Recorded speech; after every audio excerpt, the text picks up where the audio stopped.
Los invito a que inclinen sus cabezas y comencemos la oración del día de hoy. Señor mío, Dios que estás en el cielo, te doy gracias por un día más, por regalarnos la dicha de la vida, por regalarnos la salud, por llenarnos de todas estas bendiciones que tenemos inmerecidas. Te pedimos, Señor, por toda la gente que está pasando por esta tribulación, por toda la gente que carece de alimento, que carece de trabajo. Te pedimos que nos ayudes a enfrentar esta pandemia, que nos ayudes a regresar lo más pronto a nuestras actividades.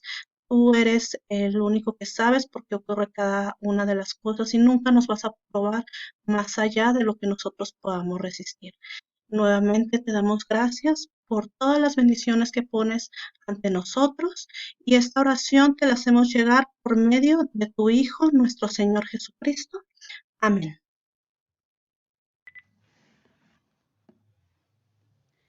Buenos días, chicos, bienvenidos a esta segunda sesión de esta semana. El día de hoy, como lo comentamos en la sesión pasada, vamos a seguir viendo la clasificación de los seres vivos. El día de hoy vamos a tocar ahora sí lo que es prácticamente la historia de la clasificación de los seres vivos. Así que vamos a ver a cada uno de los principales personas que hicieron una aportación y vamos a ver algunas de las teorías, de las propuestas actuales que hay para modificar esta clasificación. Así que vamos a dar por comienzo.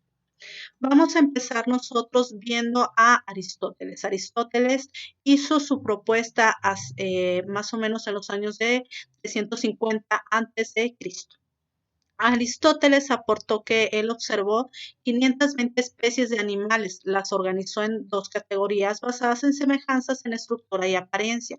Esta clasificación va a concordar con el concepto actual que tenemos de los invertebrados. Entre las principales ideas que tenía Aristóteles era el conocimiento puede ser registrado y ordenado. La clasificación de los organismos se tiene que basar en similitudes y diferencias en las estructuras y apariencias, que todos los seres vivos conocidos se van a clasificar en dos grupos, que son en el de las plantas y de los animales. Y él formuló un primer lenguaje lógico para nombrar a los seres vivos. Nosotros ya hemos hablado mucho de Aristóteles, ya hemos hablado bastante de su clasificación y vimos que fue la primera persona que hizo un nivel jerárquico para hacer esta diferenciación entre las especies.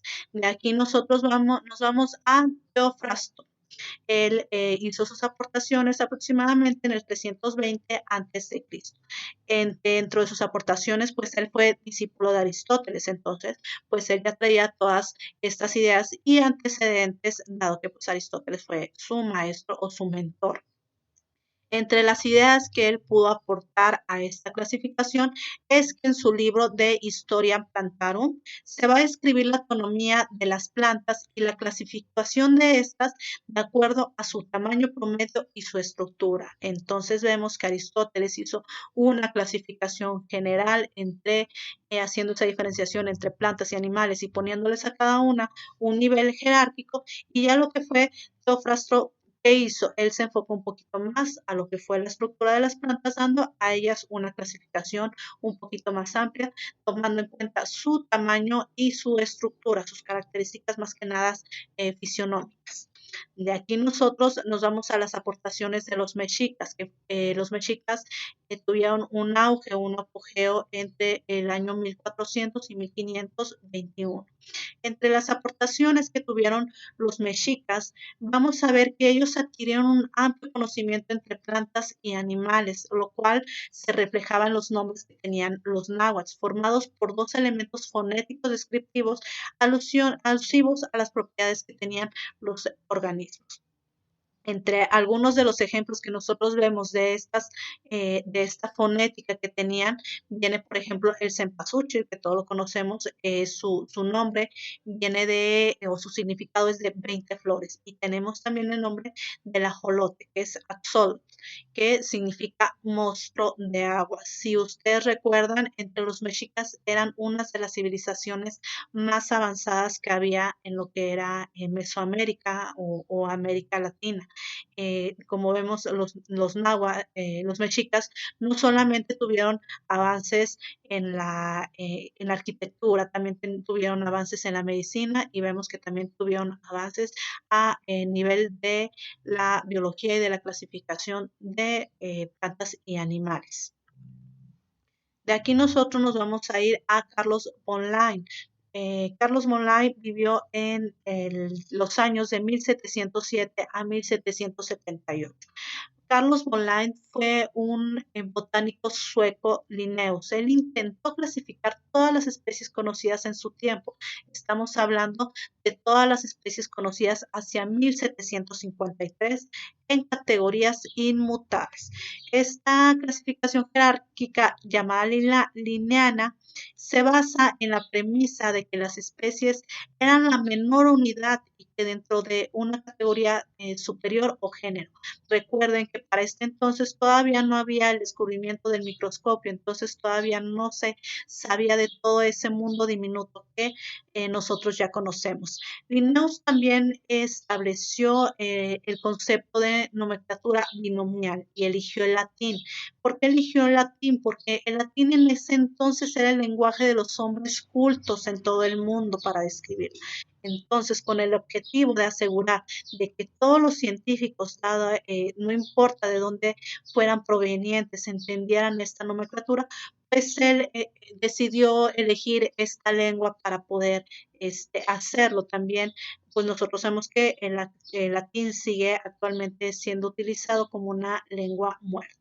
Entre las ideas que él propuso fue el uso de nombres científicos que garantizaba que cada especie tenía un nombre exclusivo, es decir, que ninguna otra especie se iba a llamar igual y permitía una comunicación clara y concisa entre toda la comunidad científica. Ya lo vemos, usando el latín, él aseguraba que todas las personas de toda la comunidad científica pues conocieran y supieran, entendieran lo que quería decir cada una de las palabras. Él también estableció las principales categorías taxonómicas para la organización de los seres vivos y continuó con la clasificación de los seres vivos en 2 reinos. Aquí se dio, nosotros sabemos que actualmente hay 5 reinos. Él siguió diciendo que, al igual que Aristóteles, que había un reino plantal y un reino animal.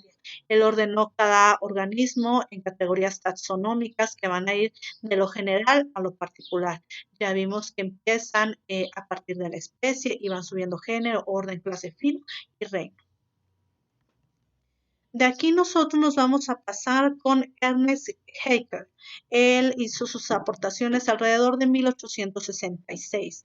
Entre las aportaciones que hizo fue que a medida que se fueron identificando más organismos, se dieron cuenta de que no siempre era posible hacer esta distinción, ya que había organismos que no compartían plenamente las características comunes entre los reinos. Para resolver este problema, Haeckel creó un tercer reino llamado protista. En este ubicó a todos los organismos unicelulares. Entonces, recordemos, nosotros hasta Linneo teníamos solamente 2 reinos, que era el plantar y el animal.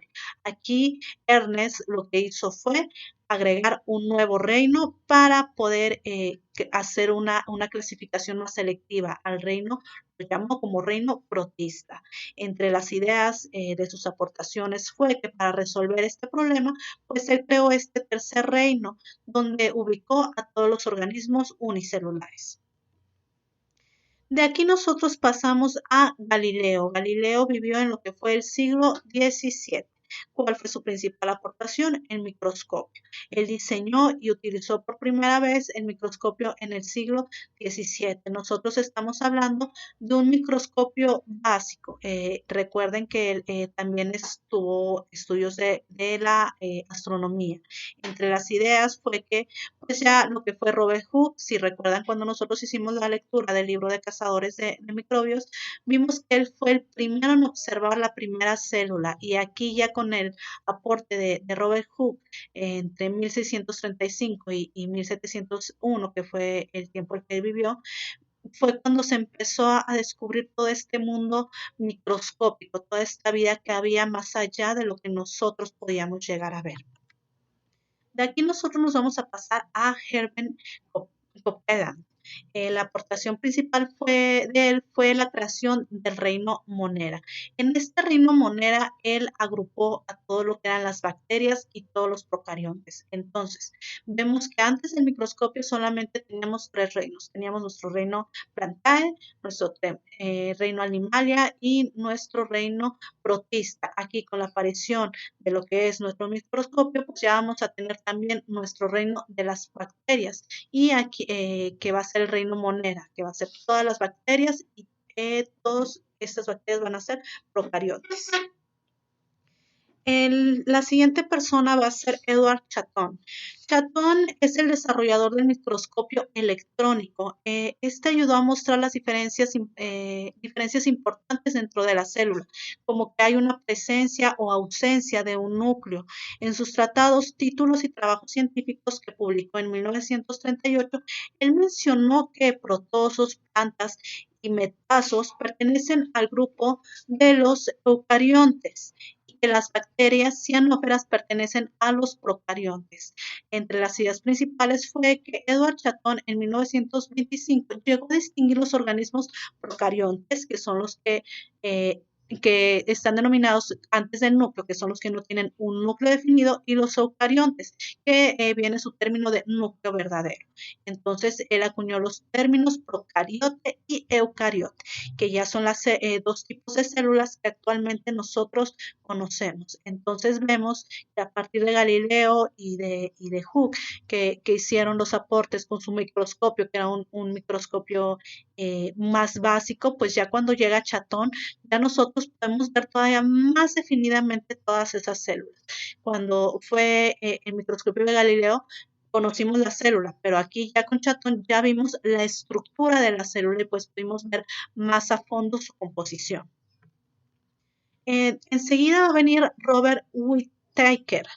Whittaker propuso el esquema de clasificación ya de los 5 reinos, que es como actualmente los conocemos. Entre los criterios que él consideró fue el tipo de célula, si eran células procariontes y eucariontes, el nivel de organización, si eran unicelulares o pluricelulares, el tipo de nutrición, si eran autótrofos o heterótrofos, y el tipo de reproducción, si tenían una reproducción sexual o asexual. Aquí ya con las aportaciones de Whittaker, pues ya se establecieron lo que son los 5 reinos como los conocemos, que son el Monera, el Protista, el Fungi, el Plantae y el Animalia. Entre sus ideas principales pues fue el aporte o la propuesta de un reino Fungi como un quinto reino. Los hongos se van a caracterizar porque son células con pared celular de quitina llamada hifas. Estas en conjunto forman micelos y por el tipo de nutrición que es heterótrofa, que son características que son diferentes a los demás organismos del reino Plantae. Luego nos vamos nosotros con Ernest Walter Mayr. Mayr se opone a la clasificación de Huss, ya que no reconoce la bioeconomía natural procarionte establecida por el tipo de células que poseen los seres vivos. Entre sus ideas principales es el que él retoma la categoría taxonómica de dominio, pero sus criterios de clasificación no son cualitativos. Ahora vamos a tener a Lynn Margulis y Caroline Schwartz. En 1998, ellas se oponían fuertemente a la clasificación propuesta por Huss, argumentando que todos los seres vivos se pueden diferenciar por el tipo de célula que poseen. Entre las ideas principales de ellas es que ellas reestructuraron el sistema de los 5 reinos para concluir que no hay 3 dominios, sino 2 superreinos. Hay que tomar en cuenta que a partir de nuestra aportación anterior, pues estas simplemente son teorías. Nosotros seguimos trabajando con lo que es un sistema de 5 reinos, pero pues también no se descarta la posibilidad de que en algún momento alguna de estas tipos de aportaciones o de ideas sean admitidas y pueda haber algún reacomodo. Thomas Cavalier Smith en 1998. Él en su clasificación enfatiza que las diferencias entre la estructura celular entre procariontas y eucariontas son fundamentales para clasificar a los seres vivos. Por ello, decide agruparlas en dos imperios, mientras el reino protista lo transforma como promista y protozoa. Su propuesta es de 6 reinos y ya no 5. Entre sus ideas principales está que él establece las relaciones evolutivas entre organismos con base a sus similitudes de estructura celular. Actualmente, entre la clasificación más aceptada, pues es la propuesta, como ya les mencionaba, de Carl Hulse en 1977, que es la que seguimos trabajando con 5 reinos. Vamos a pasar a Kriston Hurst en el 2000. En la actualidad, al conocerse mejor la estructura bilar, Kriston Hurst propuso incorporarlos a un nuevo dominio, al que él llama Akamara. La palabra Akamara va a venir del griego a, sin, y cámara, cápsula o cámara, lo que da a entender que son organismos que no tienen una cápsula o una cámara, es decir, que no tienen una estructura propia. Entre sus ideas principales está el conocimiento del genoma de diferentes virus y los descubrimientos de más especies de virus y de la mayor tamaño de lo que se creía, y virus de mayor tamaño como se creían. Si recuerdan, en clases pasadas nosotros vimos que teníamos virus gigantes y virus mucho más pequeños, y que existe pues este debate entre si tenemos que nosotros contemplarlos o clasificarlos como seres vivos o como seres que no son vivos. Entonces aquí ya vemos a una de las biólogos que aportan, hacen esta aportación, hacen esta propuesta de hacer un sexto reino con finalidad de que ya se les contempla a los virus como un ser vivo. Entonces, chicos, estas han sido las aportaciones que se han hecho a lo largo de la historia. Obviamente, todavía faltan muchas más aportaciones a lo mejor en un futuro, dado cómo se vaya conociendo todas este tipo de modificaciones y evoluciones que hay. Recordemos que todo ser vivo, toda la biología pues tiende a mutar, tiende a cambiar. Entonces, pues esta es solamente la historia que llevamos hasta el momento contada.